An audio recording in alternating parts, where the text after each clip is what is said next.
नमस्कार।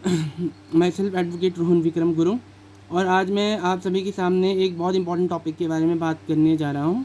ये मैं इसे इम्पॉर्टेंट इसलिए भी कह रहा हूँ क्योंकि जो टॉपिक है ये महिलाओं से रिलेटेड है। जी हाँ, मैं 125 सीआरपीसी मेंटेनेंस ऑफ वुमेन्स के रिगार्डिंग मैं बात करने जा रहा हूँ, क्योंकि पर आज मैं एक वुमेन के पर्सपेक्टिव से बात करूँगा। पर अगर आप इस टॉपिक का पूरा नाम पढ़ेंगे तो इसमें लिखा है कि order for maintenance of wife, children and parents. मतलब कि ये जो टॉपिक है ये बेसिकली जो है माता पिता, बच्चे और वाइफ से रिलेटेड है। मतलब इतनी बात तो आप तय मान लीजिए कि इस टॉपिक में जो है वो हस्बैंड जो है, मतलब जो एक बेटा उसको आप कह सकते हैं, उसको चाहे आप उसका पति कह सकते हैं, वो जो है वो मेंटेन करेगा अपने माँ बाप को, अपने बच्चों को और अपने पत्नी को। पर इसके रिगार्डिंग ये है कि मैं इसको जो है वो आज एक महिलाओं तक ही सीमित में रखना चाहता हूँ इस टॉपिक को। वैसे इसका बहुत वाइड आस्पेक्ट है 125 सीआरपीसी का। तो बेसिकली क्या है कि जब हम पढ़ते हैं बाकी सेक्शन सीआरपीसी में 484 सेक्शन है, तो उसमें क्या होता है कि एक्यूज और प्रोसिक्यूशन की बात की गई होती है।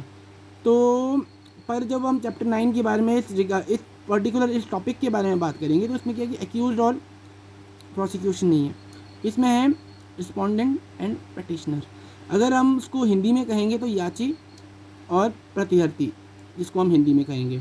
याची मतलब पटिशनर और प्रतिहर्ती बोले तो रिस्पोंडेंट। ठीक है, तो ये सब चीज़ें हैं। ये मोटा मोटा हमें मतलब आप सभी को मालूम होना चाहिए, क्योंकि कई बार लोगों को ये लगता है कि हम सीआरपीसी पढ़ रहे हैं तो ये एक्यूज और प्रोसिक्यूशन होगा। ये नहीं है, ये है पटिशनर और रिस्पोंडेंट। ठीक है, ये सबसे मेन चीज़ है। दूसरा है कि अब ये जो है वो कौन दे सकेगा। सबसे पहले मैं इस बात पर आता हूँ कि ये जो है मेंटेनेंस है वो कौन दे सकेगा। तो मैं महिलाओं के पर्सपेक्टिव से बात करता हूँ, पत्नी के पर्सपेक्टिव से। तो जो हस्बैंड जो होगा, लीगली वेडेड वाइफ का जो हस्बैंड होगा, वो जो है इसको जो है इसमें मेंटेनेंस देगा, उससे वो क्लेम करेगी। तो हस्बैंड नहीं कर सकता इस सेक्शन में मेंटेनेंस क्लेम। अगर हम हिंदू मैरिज एक्ट में की बात करें तो सेक्शन 24 जो है उसमें हस्बैंड जो है वाइफ से कर सकता है। और दूसरी जो सबसे इम्पोर्टेंट चीज़ है इस टॉपिक के रिगार्डिंग कि ये जो है वो एक सेकुलर सेक्शन है। ठीक है, ऐसा जो है वो शाह बानो बेगम का जो केस होगा, वो मेरे ख्याल से ऐसा कोई भी लॉ का स्टूडेंट नहीं होगा जिसने इस केस के बारे में ना पढ़ा हो। ठीक है, शाह बानो बेगम केस, उसमें ये कहा गया था कि ये जो है वो किसी उसके रिगार्डिंग नहीं है कि ये कोई क्या मतलब इसमें मुस्लिम ही कर सकता है, या इसमें सिर्फ पारसी कर सकता है, क्रिश्चियन ही कर सकता है, हिंदू ही कर सकता है, ऐसा नहीं है। ये जो है लीगली वेडेड वाइफ की बात करता है। तो मतलब कोई भी महिला जो ब्याता हो, मतलब जिसका जो लीगली वेडेड वाइफ हो हस्बैंड की, वो कर सकती है इसमें क्लेम। ठीक है, तो और जो दूसरी बात मैं ये बोलता हूँ कि कौन दे सकेगा, मतलब वो हस्बैंड जो आर्थिक तौर पर सक्षम है अपनी वाइफ को मेंटेन करने के लिए, वो जो है अपनी वाइफ को जो है वो मेंटेनेंस दे सकेगा, ऐसा इसमें कहा गया है। ठीक है, उसके बाद दूसरी बात, अब मैं ये भी हम ये देखते हैं इस बारे में भी हम चर्चा करेंगे कि जो एप्लीकेशन जो है 125 सीआरपीसी की वो कहाँ लगेगी, वो कहाँ लगेगी। तो इसके बारे में जो है 126 जो है वो बताता है, 126 ऑफ सेक्शन सीआरपीसी का जो सेक्शन है वो बताता है कि इसका जो ये जो है आपके जो एप्लीकेशन है वो कहाँ पर लगेगा। तो यहाँ तो जहाँ वाइफ रहती हो या हस्बैंड रहता हो, या मतलब जो दोनों में से कोई भी रहते हो, वहाँ पर जो है इसका एप्लीकेशन लग सकेगा 125 सीआरपीसी। हाँ, अगर वाइफ मायके में रह रही हो या कुछ हो तो वो वहाँ पे भी वो जो है वो उधर के कोर्ट में वो लगा सकती है जाके। और जेएमआईसी फर्स्ट क्लास जो है वो इसको एंटरटेन करेगा। और दूसरी बात मैं बोल, अब जब एंटरटेन की बात आ गई कि भाई वो एंटरटेन जो है जेएमआईसी फर्स्ट क्लास करेगा, तो क्या इसमें क्या हो सकेगा। मतलब अगर इसमें जो मान लो मेंटेनेंस मिलता है तो उसके बाद क्या रेमेडी है। मतलब अगर मान लो कि कोई एग्रीव पार्टी है, कोई इस बात से सहमत नहीं है, तो उसके लिए क्या रेमेडी है। तो उसके लिए जो है वो रिवीजन की रेमेडी है। ठीक है, तो अगर जेएमआईसी फर्स्ट क्लास मतलब बोले तो अगर जेएमआईसी फर्स्ट क्लास ने अगर वो मेंटेनेंस दिया है तो उसके बाद से सेशन कोर्ट में लगेगा, और अगर जो है आपका फैमिली कोर्ट ने दिया है तो उसके बाद से हाई कोर्ट में लगेगा जो है वो उसका रिवीजन। ठीक है, अब मैं आता हूँ कि इंट्रीम की बात करता हूँ कि इंट्रीम मेंटेनेंस की बात भी मैं आज आपसे करूँगा। तो तो इंटरिम मेंटेनेंस क्या है? इंटरिम मेंटेनेंस ये है कि फौरी राहत जो है वो कुछ वाइफ को दी जाए, क्योंकि अब आपको पता है मामले चलते रहते हैं और उस वजह से क्या होता है कि काफ़ी खर्चा हो जाता है। और कई बार ऐसा होता है कि जो पार्टियां होती है वो आर्थिक तौर पर मतलब फाइनेंशियली इतना सक्षम नहीं होती कि वो जो है वो खर्चे को, वकील का खर्चा उठा सके। तो उसके बाद से क्या, इंटरिम एप्लीकेशन अगर वो लगाएगी तो 60 दिन के अंदर उस एप्लीकेशन की सुनवाई होगी और उसको डिस्पोज किया जाएगा। और उसमें जो है वो वाइफ को जो है वो उसके लीगल जितना भी उसका पूरे प्रोसीडिंग में खर्चा आएगा, और साथ में जो है उसको कुछ मंथली जो है वो देने का भी प्रावधान है, मंथली खर्चे देने का भी प्रावधान है। उसके बाद मैं आता हूँ कि कई बार ऐसा होता है कि कई बार देखा गया है कि पार्टी जो है वो जानबूझकर जो है वो समन्स वगैरह जो है वो अवॉइड करती है। तो उसमें ये होगा कि जो पार्टी जानबूझ के अवॉइड कर रही है तो उसमें एक्स पार्टी डिग्री जो है वो पास होने का प्रावधान भी है यहाँ पे, ठीक है, वो 126 में बताया गया है। और उसमें ये भी कि अगर कोई पार्टी जो है वो उसको जो एग्री पार्टी है जिसके खिलाफ मतलब एक्स पार्टी डिग्री पास हुई है, तो उसको 126 क्लॉज 3 में ये प्रावधान है कि वो जो है वो सेट असाइड कर सकता है 3 महीने के अंदर उस चीज़ को, ठीक है।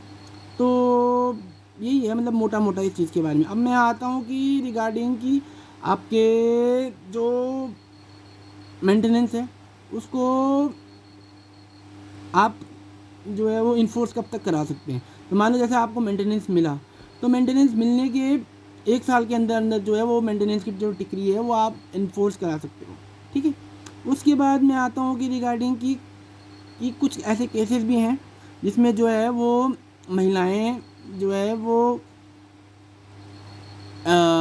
मेंटेनेंस की भागीदार जो है वो नहीं, मतलब वो मेंटेनेंस नहीं क्लेम कर पाएगी, या जो पुरुष होगा वो मेंटेनेंस देने से मना भी कर सकता है। तो पहली बात तो ये है कि भाई अगर मान लो उसका डिवोर्स हो गया है, ठीक है, और उसने रीमैरिज कर ली है, मतलब दोबारा उसने शादी कर ली है, पहली बात तो वो नहीं वो कर सकता, वो मेंटेनेंस देने से मना कर सकता है। दूसरी बात कि अगर मान लो वो एडल्ट्री में रह रही हो, एडल्ट्री जो 497 में डिफाइंड है आईपीसी में, हाँ वो उस एडल्ट्री की बात कर रहा हूँ। ये कोई वो मतलब वो पिनलाइज ऑफेंस हो रहा नहीं है, वो डिक्रिमिनलाइज हो गया है, पर जो है वो अभी भी डाइवोर्स का प्रोविज़न भी है, और इसमें इसके रिगार्डिंग डाइवोर्स का प्रोविज़न तो है ही है ना, उसके रिगार्डिंग वो डाइवोर्स दे सकता है हस्बैंड उसके। और दूसरा ये भी है कि मान लो ये वाला जो मैंने आपको बताया मेंटेनेंस के रिगार्डिंग, तो मेंटेनेंस देने से भी मना कर सकता है अगर वो डाइवोर्स के बाद जो है वो एडल्ट्री में रह रही हो।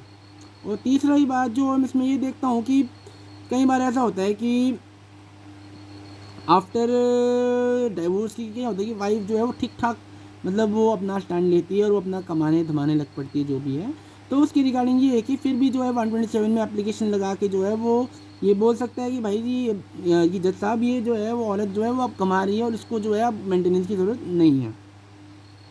चौथी बात इसमें ये है कि मान लो कि जो विदाउट एनी सफिशिएंट कॉज, मतलब ये बिना किसी ठोस कारण की अगर कोई महिला जो है वो अलग रह रही हो, तो उसमें भी जो है वो हस्बैंड जो है वो मना कर सकता है मेंटेनेंस देने से, ठीक है। तो और पांचवी बात इसमें ये भी कही गई है कि कई बार जो होता है वो म्यूचुअल कंसेंट से हस्बैंड और वाइफ जो है वो अलग हुए होते, तो उसके रिगार्डिंग में ये है कि जो हस्बैंड है वो वाइफ को मेंटेनेंस देने से जो है वो मना कर सकता है। बस ये इतनी सी बात है, मतलब कि इन जो कारण है जिसमें जो है हस्बैंड वाइफ को मेंटेनेंस देने से मना कर सकता है। अब मैं 127 क्लॉज में आता हूँ कि 127 सेक्शन में, सॉरी सीआरपीसी की मैं क्लॉज बोल रहा था, उसमें ये कहा गया है कि जो ऑल्ट्रेशन, मतलब कि देखो ना जैसे मान लो मेंटेनेंस का ऑर्डर हो गया आपको, तो क्या होता है कि मेंटेनेंस के ऑर्डर में कि कई बार कि ऐसा भी होता है कि मेंटेनेंस का बेसिकली मकसद किसी को सज़ा देना नहीं है, उसमें मेंटेनेंस का बेसिकली ये मकसद है कि जो हस्बैंड है उसकी मतलब उसके ऊपर एक ये जिम्मेवारी डाली गई है कि वो जो वाइफ जिससे उसने शादी की थी वो उसको मेंटेन कर दे, ठीक है।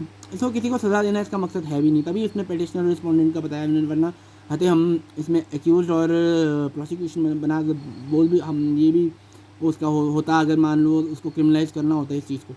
तो इसकी रिगार्डिंग ये बोला गया है 127 में कि ऑल्ट्रेशन के रिगार्डिंग, ऑल्ट्रेशन मतलब कि मान लो जैसे अभी मान लो कोविड चल रहा है, तो अभी एक ऐसा सिचुएशन है कि मान लो कोई बंदा जो है वो पहले 50,000 रुपये कमा रहा था, पर अब जो है वो 50,000 से उसकी जो इनकम है वो 20,000 या 25,000 हो गई है।